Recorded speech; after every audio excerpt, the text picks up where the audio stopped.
ನಮಸ್ಕಾರ ಪ್ರಿಯ ವೀಕ್ಷಕರೇ, ನನ್ನ ಗುರುಪರಂಪರೆ ಯೂಟ್ಯೂಬ್ ಚಾನಲ್ಗೆ ಸ್ವಾಗತ. ನಾನು ನಿಮ್ಮ ಕೃಪಾ.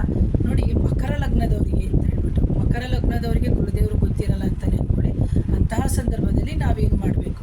ಮಕರ ಲಗ್ನದವರಿಗೆ ಕಾಡಿನ ಪ್ರದೇಶ ಅಥವಾ ಅರಣ್ಯ ಪ್ರದೇಶ ಅಂತ ನಾವೇನು ಹೇಳ್ತೀವಿ, ಅಂತಹ ಕಡೆ ಇರುವಂತಹ ದೇವ ತಪ್ಪಿದರೆ ದೇವಿಯರನ್ನು ಆರಾಧನೆ ಮಾಡೋದ್ರಿಂದ ನಿಮಗೆ ಖಂಡಿತವಾಗಲೂ ಜೀವನದಲ್ಲಿ ಶುಭ ಉಂಟಾಗುತ್ತೆ.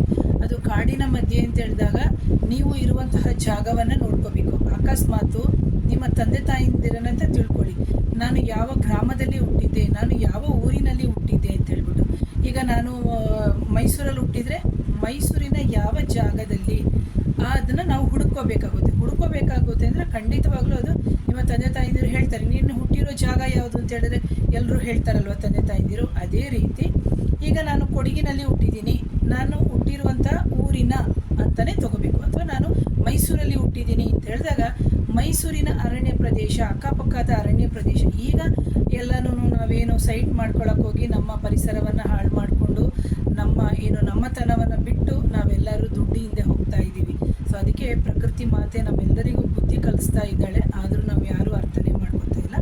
ಸೊ ಅಂತಹ ಸಂದರ್ಭದಲ್ಲಿ ಮಕರ ಲಗ್ನದವರು ಏನು ಮಾಡಬೇಕು ಅಂತಂದರೆ, ಏನು ಹೇಳ್ತೀನಿ, ನಮ್ಮ ಸುತ್ತಮುತ್ತ ಇರುವಂತಹ ಕಾಡಿನ ಪ್ರದೇಶದಲ್ಲಿ ಇರುವಂತಹ ದೇವ ತಪ್ಪಿದರೆ ದೇವಿಯರನ್ನು ಆರಾಧನೆ ಮಾಡೋದ್ರಿಂದ ಖಂಡಿತವಾಗಲೂ ನಿಮಗೆ ಕುಲದೇವರು ಗೊತ್ತಿಲ್ಲದೆ ಇರುವಂತಹ ಸಂದರ್ಭದಲ್ಲಿ ನೀವು ಈ ಪೂಜೆಯನ್ನು ಅಥವಾ ಕ್ಷೇತ್ರಗಳಿಗೆ ಆಗಾಗ ಹೋಗಿ ಬರೋದ್ರಿಂದ ಖಂಡಿತವಾಗಲೂ ನಿಮಗೆ ಒಳ್ಳೆಯದಾಗುತ್ತೆ. ಪ್ರಿಯ ವೀಕ್ಷಕರೇ, ಯಾರಾದರೂ ಮೊದಲನೇ ಬಾರಿಗೆ ನನ್ನ ಚಾನಲ್ನ ನೋಡ್ತಾ ಇದ್ದರೆ ದಯವಿಟ್ಟು ಚಾನಲ್ನ ಸಬ್ಸ್ಕ್ರೈಬ್ ಮಾಡಿ, ಲೈಕ್ ಮಾಡಿ, ಶೇರ್ ಮಾಡಿ, ಕಮೆಂಟ್ ಮಾಡಿ.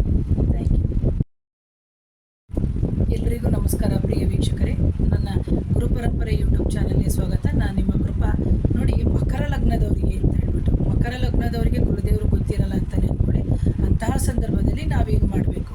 ಮಕರ ಲಗ್ನದವರಿಗೆ ಕಾಡಿನ ಪ್ರದೇಶ ಅಥವಾ ಅರಣ್ಯ ಪ್ರದೇಶ ಅಂತ ನಾವೇನು ಹೇಳ್ತೀವಿ, ಅಂತಹ ಕಡೆ ಇರುವಂತಹ ದೇವ ತಪ್ಪಿದರೆ ದೇವಿಯರನ್ನು ಆರಾಧನೆ ಮಾಡೋದ್ರಿಂದ ನಿಮಗೆ ಖಂಡಿತವಾಗಲೂ ಜೀವನದಲ್ಲಿ ಶುಭ ಉಂಟಾಗುತ್ತೆ. ಅದು ಕಾಡಿನ ಮಧ್ಯೆ ಅಂತ ಹೇಳಿದಾಗ ನೀವು ಇರುವಂತಹ ಜಾಗವನ್ನು ನೋಡ್ಕೋಬೇಕು. ಅಕಸ್ಮಾತು ನಿಮ್ಮ ತಂದೆ ತಾಯಿಂದಿರನಂತ ತಿಳ್ಕೊಳ್ಳಿ, ನಾನು ಯಾವ ಗ್ರಾಮದಲ್ಲಿ ಹುಟ್ಟಿದ್ದೆ, ನಾನು ಯಾವ ಊರಿನಲ್ಲಿ ಹುಟ್ಟಿದ್ದೆ ಅಂತ ಹೇಳ್ಬಿಟ್ಟು.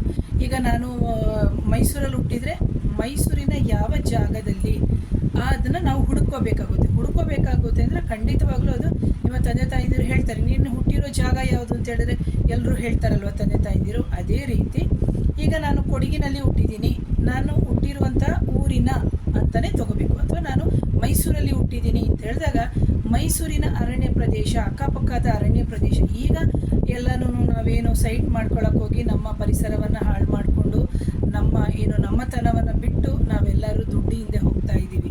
ಸೊ ಅದಕ್ಕೆ ಪ್ರಕೃತಿ ಮಾತೆ ನಮ್ಮೆಲ್ಲರಿಗೂ ಬುದ್ಧಿ ಕಲಿಸ್ತಾ ಇದ್ದಾಳೆ, ಆದರೂ ನಾವು ಯಾರೂ ಅರ್ಥನೇ ಮಾಡ್ಕೊತಾ ಇಲ್ಲ.